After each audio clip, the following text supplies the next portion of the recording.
pessoal! Vocês sabem que as pesquisas sobre crianças e educação são realizadas a partir de várias perspectivas, da história, da psicologia, da sociologia.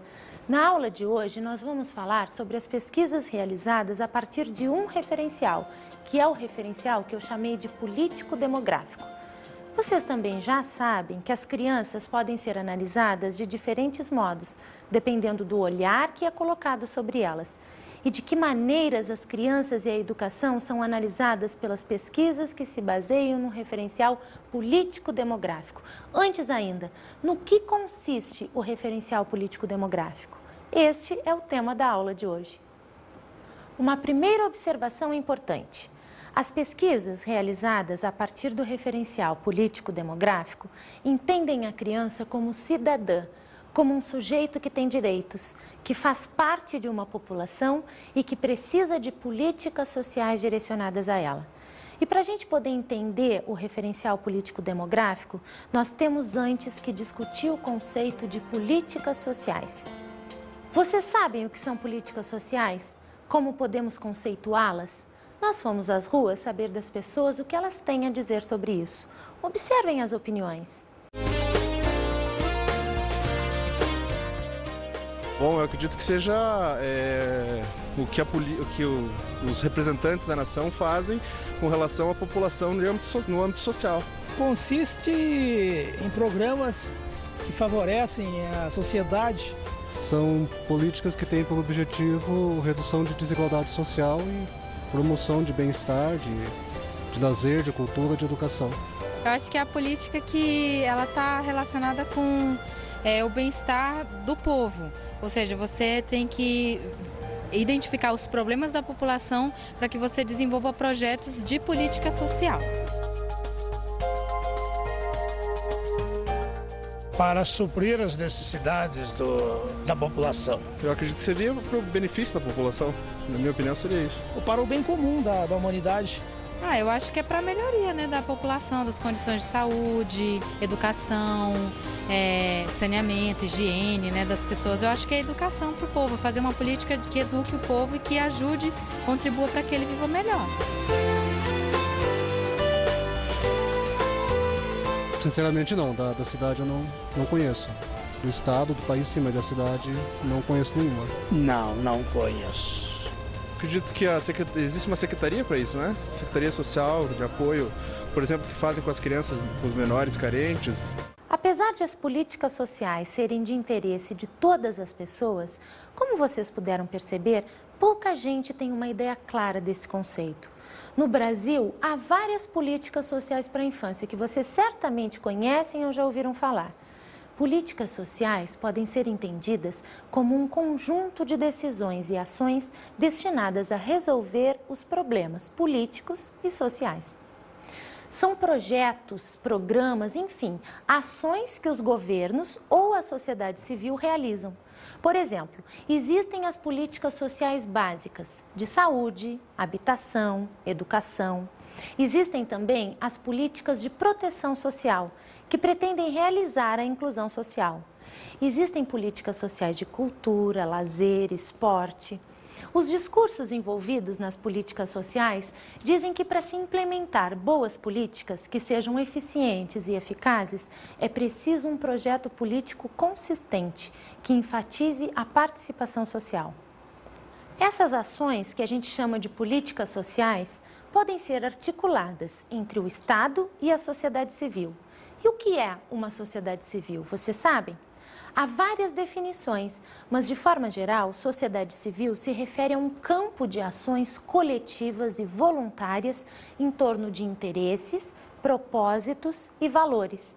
A sociedade civil envolve diferentes atores e formas institucionais. Por exemplo, as organizações não governamentais. Já ouviram falar nas ONGs? Ou então, instituições de caridade, grupos comunitários, organizações religiosas, associações profissionais, sindicatos, movimentos sociais, grupos ambientalistas, enfim. Então, sociedade civil pode ser entendida como um conjunto de associações. E as políticas sociais podem ser articuladas entre os governos, federal, estadual ou municipal, e alguma forma de sociedade civil. Por exemplo, pensem nos direitos básicos fundamentais das pessoas: saúde, educação, habitação, entre outros. Quando esses direitos não estão garantidos para todas as pessoas, é necessário que as políticas sociais entrem em cena para tentar garantir esses direitos a todas as pessoas. Agora, pensem num problema social grande, como, por exemplo, a situação dos meninos de rua no Brasil. Os direitos deles não estão sendo efetivados. Para resolver este problema, os governos devem propor alguma política social. E os governos fazem isso, geralmente, em parceria com alguma instituição ou alguma associação, enfim, com alguma forma de sociedade civil. As políticas sociais podem ser de muitos tipos. Algumas são assistencialistas, que serviriam para resolver um problema imediato, urgente, ou seja, dar assistência à população que está no meio do problema para tirar essa população dele, que é o caso do Bolsa Escola, Bolsa Família, enfim, são programas emergenciais para dar assistência à população. Outras políticas sociais são preventivas, ou seja, são realizadas para prevenir o problema antes mesmo de ele aparecer. Serviriam para fazer com que a população nem chegasse ao problema.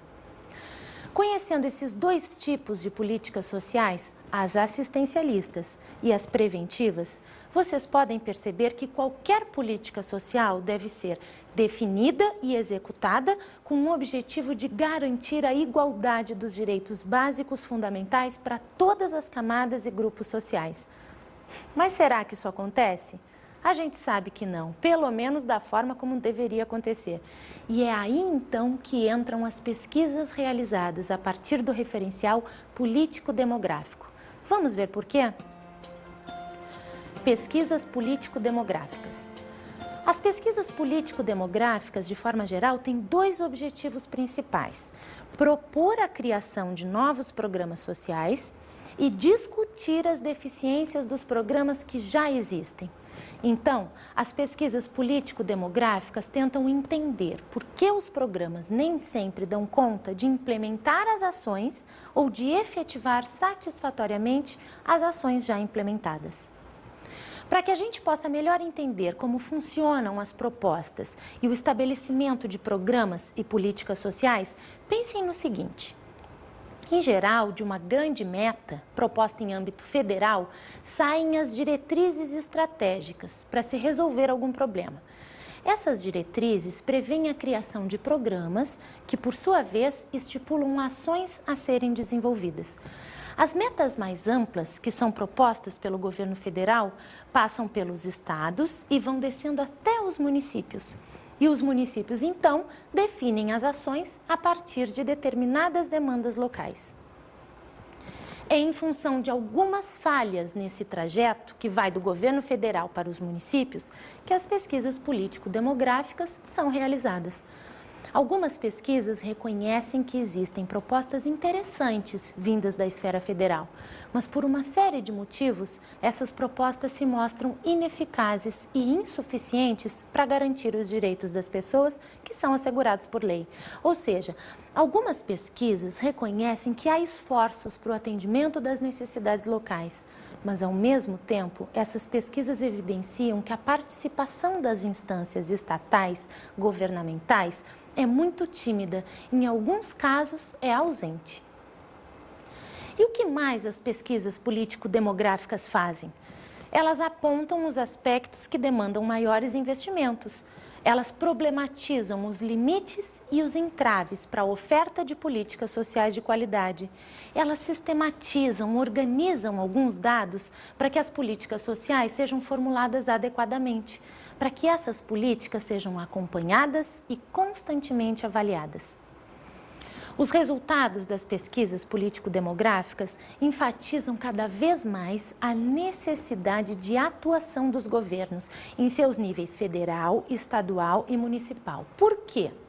Porque as pesquisas dizem que as políticas sociais brasileiras têm sido caracterizadas mais pela garantia e manutenção do controle social do que por uma busca efetiva e plena do desenvolvimento social. E o que vocês pensam sobre isso? Se vocês entenderam o conceito de política social, vocês concordam com o que dizem as pesquisas político-demográficas? Relembrando, de forma geral, as pesquisas dizem que as políticas sociais são propostas pelos governos mais em função de um controle exercido pelos governos sobre as pessoas do que mesmo em função de um desenvolvimento social pleno. Concordam com isso? Vamos seguir adiante na aula para que vocês possam pensar melhor sobre essas questões. Políticas sociais para crianças e jovens. No que se refere às políticas sociais dirigidas para as crianças e para os jovens, que deveriam proteger os direitos deles, as pesquisas têm mostrado que as políticas são dirigidas tão somente àqueles grupos mais vulneráveis aos efeitos da pobreza e da exclusão social, como, por exemplo, os chamados meninos de rua.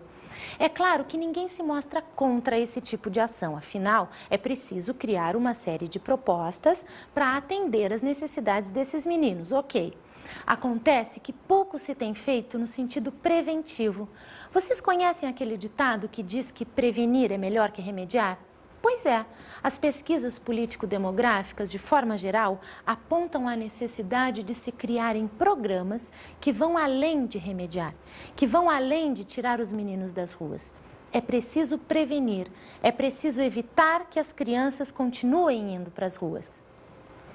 Há um interessante estudo sobre isso que foi realizado por Irene Rizzini e que se chama Políticas Sociais em Transformação, Crianças e Adolescentes na Era dos Direitos. Observem o que diz Irene Rizzini. O grupo dos meninos de rua constitui um dos principais focos de interesse de pesquisas e ações sociais, mobilizando fortemente a opinião pública internacional.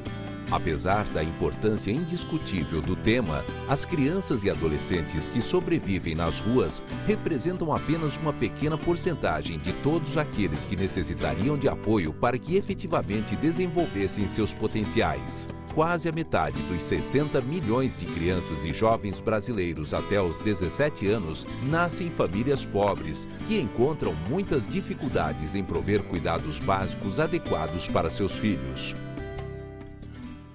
Nesse estudo, a autora afirma que há um reconhecimento de que a ação preventiva é importante, mas mesmo assim a prevenção parece não ser uma prioridade. Vamos ver mais um trecho desse estudo.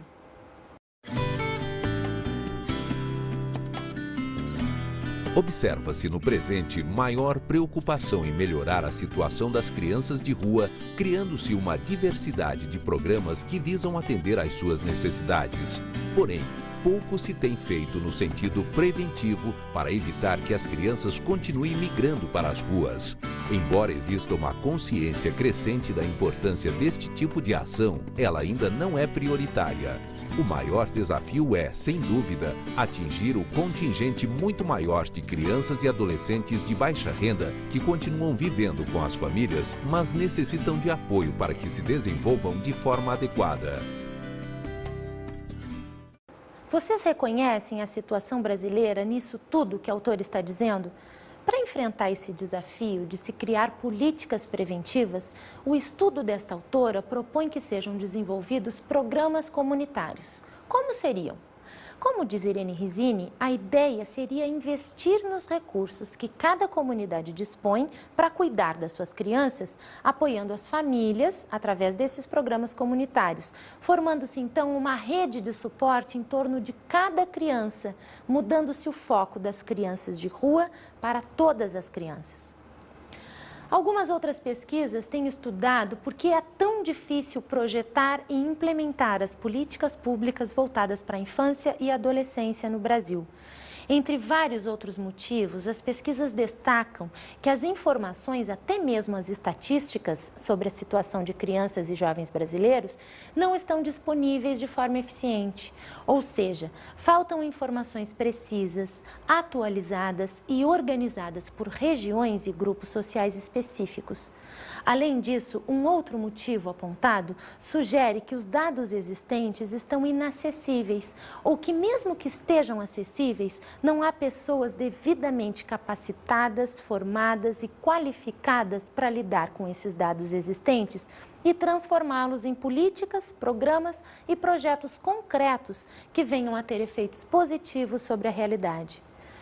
Com relação a isso, é importante destacar que existe no Brasil um órgão que se chama REBIDIA, que é a Rede Brasileira de Informação e Documentação sobre Infância e Adolescência. Esse órgão faz parte do setor de políticas públicas da Pastoral da Criança. Ele foi criado em 1996 e é gerenciado por uma série de organizações não governamentais. As principais atividades dessa rede são organizar informações sobre a criança e o adolescente no Brasil e divulgar essas informações de forma estratégica por regiões ou setores. Além disso, essa rede pretende que as informações que ela divulga sejam usados como instrumentos de melhoria da qualidade de vida das crianças e dos jovens brasileiros. Eu geralmente falo para os meus alunos que é interessante conhecer melhor o trabalho desenvolvido pela REBIDIA. E até no caso de algum aluno se envolver em pesquisas político-demográficas, poderá se utilizar dos dados, das estatísticas que a REBIDIA deixa disponíveis para os pesquisadores e para todas as pessoas interessadas na questão da infância e adolescência. Para vocês terem acesso a esses dados e a outros aspectos do trabalho desenvolvido pela Rede Brasileira de Informação e Documentação sobre Infância e Adolescência, vocês podem visitar o site dessa rede, que é www.rebidia.org.br. Fica então a sugestão para vocês. Pessoal, antes de seguir adiante na aula, vamos dar uma olhada numa política social que foi implementada em Porto Alegre, no Rio Grande do Sul, só para que vocês tenham uma ideia mais clara disso que nós estamos falando. Bem, a Prefeitura Municipal de Porto Alegre, por exemplo, instituiu o projeto Infância e Juventude Protegida, que é liderado pelo Núcleo de Políticas Sociais de Proteção à Infância, Adolescência e Juventude deste município. Observem os objetivos deste projeto. Decreto número 14.949/2005, artigo 2º. O projeto Infância e Juventude Protegida tem como objetivos: inciso 1º, articular políticas públicas e parceria com a sociedade que propiciem a garantia dos direitos estabelecidos no Estatuto da Criança e do Adolescente na cidade de Porto Alegre. Inciso 2º, fortalecer a rede de proteção social da infância na cidade e suplementar o sistema de retaguardas necessárias ao atendimento integral. Inciso 3º, fortalecer os vínculos escolar, comunitário e familiar desta população. Inciso 4º, restaurar as melhores possibilidades de desenvolvimento para crianças e jovens vitimizados sem vínculo familiar, em situação de rua ou em conflito com a lei. Inciso 5º, integrar estratégias e articular ações com os municípios da região metropolitana de Porto Alegre. De acordo com o Estatuto da Criança e do Adolescente, sobre o qual nós vamos falar mais adiante, a implementação de políticas públicas, especialmente dirigidas às crianças e aos adolescentes, é de responsabilidade dos governos municipais. Como vocês viram, uma das políticas públicas implementadas pela Prefeitura de Porto Alegre, por exemplo, é o projeto Infância e Juventude Protegida, cujos objetivos foram apresentados aqui. E quanto aos municípios onde vocês residem? Vocês sabem quais são os programas e os projetos que eles prevêem para as crianças e para os adolescentes? Tentem se informar mais sobre isso nas suas próprias cidades. Procurem saber quais são os objetivos das políticas implementadas pelos municípios e quais são as ações que estão sendo não apenas planejadas e propostas, mas especialmente as ações que estão sendo efetivadas. Dessa forma, certamente ficará muito mais fácil para vocês entenderem como é que funcionam a proposição e a efetivação de políticas sociais para crianças e adolescentes. Conselhos de Direito e Defesa da Criança e do Adolescente.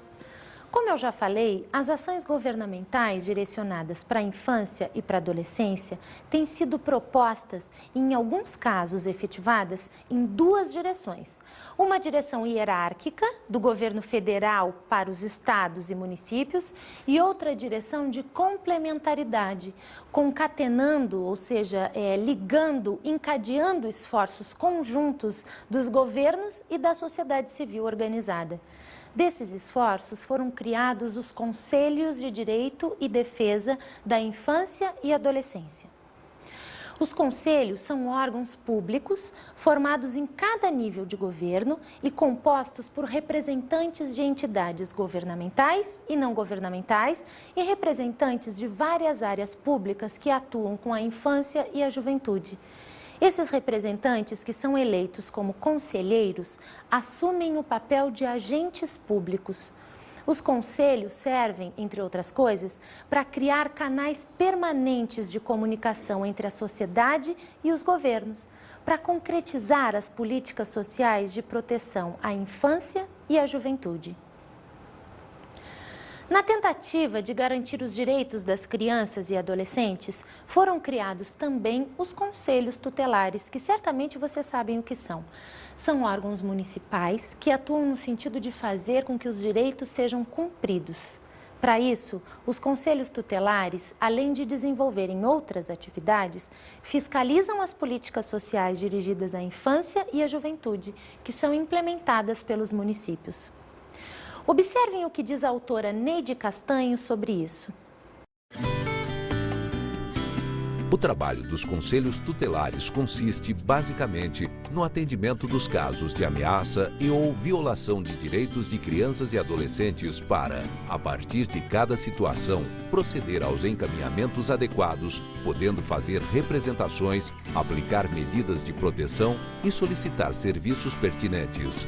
Porém, esse fundamental mecanismo de garantia de direitos tem sido reiteradamente prejudicado em suas funções por falta de vontade política do executivo local em equipá-los de maneira adequada para o seu consequente funcionamento. Sem condições de trabalho ou em condições precárias, muitos deles têm apresentado resultados insatisfatórios.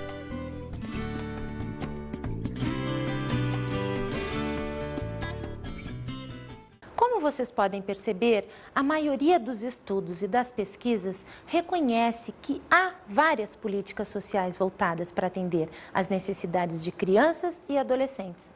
Mas vocês percebem também o que essas pesquisas apontam?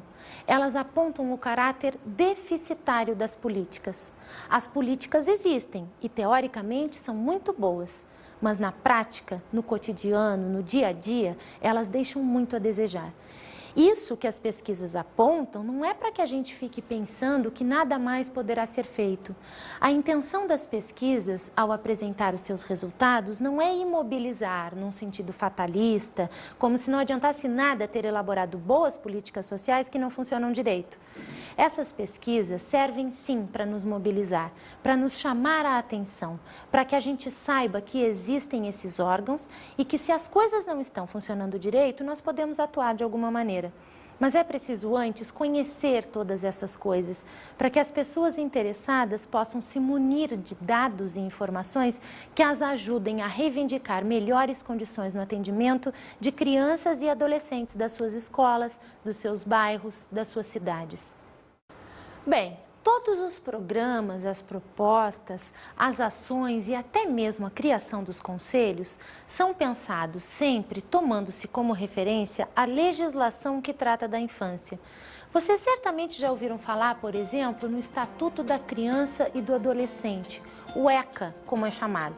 O Estatuto da Criança e do Adolescente é uma lei que foi criada em 1990. Antes do Estatuto, existia apenas o Código de Menores, datado de 1979. Essa lei anterior, o Código de Menores, abarcava somente crianças e adolescentes que estivessem em situação irregular. O Estatuto da Criança e do Adolescente, não. O ECA é uma lei para todas as crianças e todos os adolescentes, independente da condição social, econômica, cultural e familiar. O ECA, então, introduz mudanças significativas em relação a essa legislação anterior. E vocês sabiam que o ECA é referência mundial em termos de legislação destinada à infância e adolescência? Pois é, esse estatuto é considerado como um dos mais avançados conjuntos de leis de proteção à criança. Ele é visto como a lei mais completa, a mais bem formulada, a que serve de exemplo enquanto lei para vários outros países. A gente tem que reconhecer que o Estatuto permitiu o avanço de situações concretas que inibiram, sim, o trabalho infantil, o abuso e a exploração sexual de crianças e adolescentes e até mesmo a violência dentro das famílias. Portanto, é claro que o Estatuto da Criança e do Adolescente tem uma importância extremamente significativa, porque ele inaugurou uma nova ordem jurídica e institucional referente às relações entre adultos e crianças, já que ele estabeleceu limites à ação do Estado, do juiz, da polícia, das empresas e até das famílias. Mas apesar de todos os avanços e de todas as conquistas legais que o ECA trouxe, a precária situação de existência de muitas crianças brasileiras ainda é uma realidade.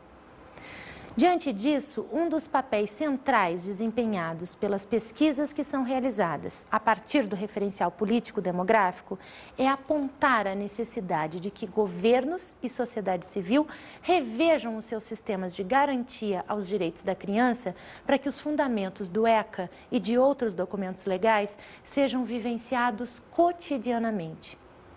Vários estudos já foram realizados sobre o ECA.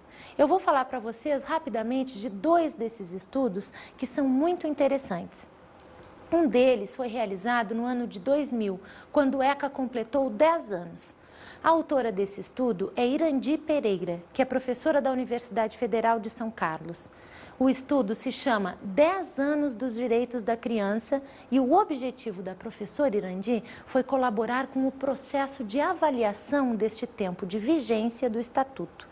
Portanto, a autora destacou uma série de avanços que aconteceram em função do ECA. Avanços do ponto de vista da mobilização social, do ponto de vista das campanhas pelos direitos das crianças e adolescentes, do ponto de vista do conhecimento acadêmico, das pesquisas que foram realizadas, enfim. Vale a pena conhecer esse estudo para se informar ainda mais sobre o Estatuto.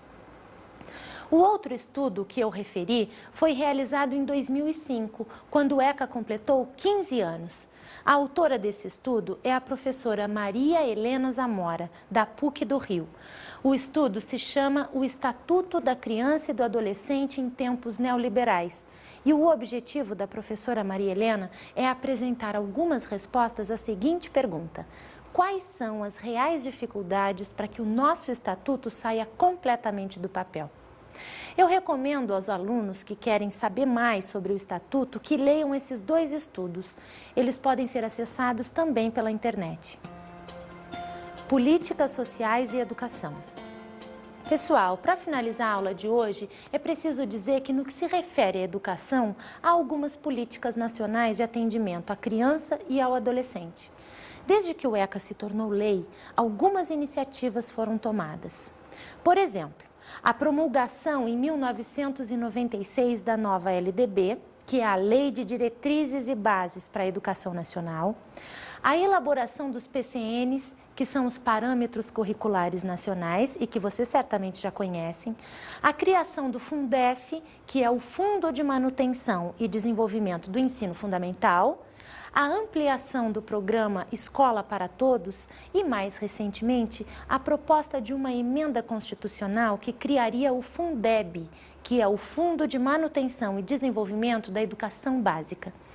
Essas são algumas ações do governo federal como políticas sociais dirigidas à educação das crianças e dos jovens brasileiros. Apesar disso tudo, as pesquisas têm mostrado para nós o quanto estamos longe de atingir os objetivos de todas essas propostas, a repetência, a evasão escolar, enfim. O importante de salientar nessa aula é que as políticas sociais direcionadas às crianças e aos jovens, as políticas sociais direcionadas à educação deles, fazem parte dos processos de reinvenção da infância e da juventude. Como vocês já sabem, os processos de construção social da infância e da juventude também são continuamente atualizados na prática social, ou seja, Essas novas infâncias e essas novas juventudes que nós temos nos dias de hoje continuam se reinventando. Vocês já sabem também que todas as práticas culturais que as crianças e os jovens de hoje realizam estão diretamente relacionadas a essa reinvenção. Isso é, as formas como as crianças e os jovens de hoje agem, as coisas que eles fazem no seu cotidiano estão intimamente relacionadas às formas como eles são entendidos entre eles mesmos e pelos adultos. Mas isso não está isolado de todas as coisas que os adultos pensam, dizem e fazem com crianças e jovens. Tudo se dá num movimento circular, uma coisa alimentando a outra. Por isso, é processual.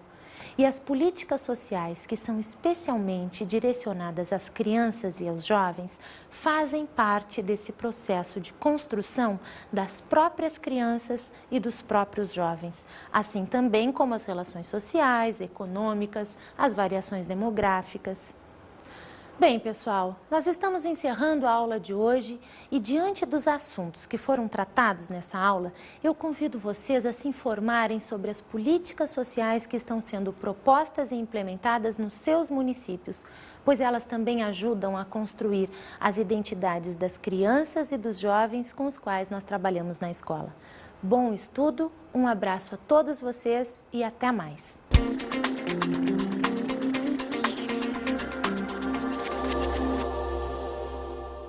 No decorrer da aula de hoje, eu apresentei várias dicas de estudo. Observem: Estatuto da Criança e do Adolescente, políticas sociais e oferta institucional frente ao trabalho infantil doméstico no Brasil. A autora é Neide Castanho, 10 anos dos direitos da criança, de Irandi Pereira. Está publicado no site do Jornal da USP. Projeto Infância e Juventude Protegida.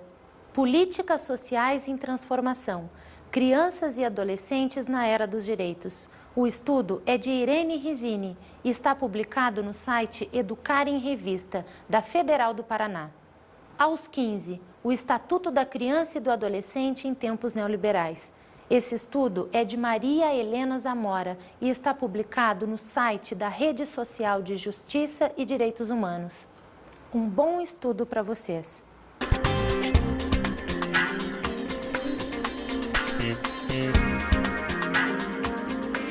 Hoje estudamos as perspectivas de pesquisa sobre crianças e educação, o referencial político-demográfico.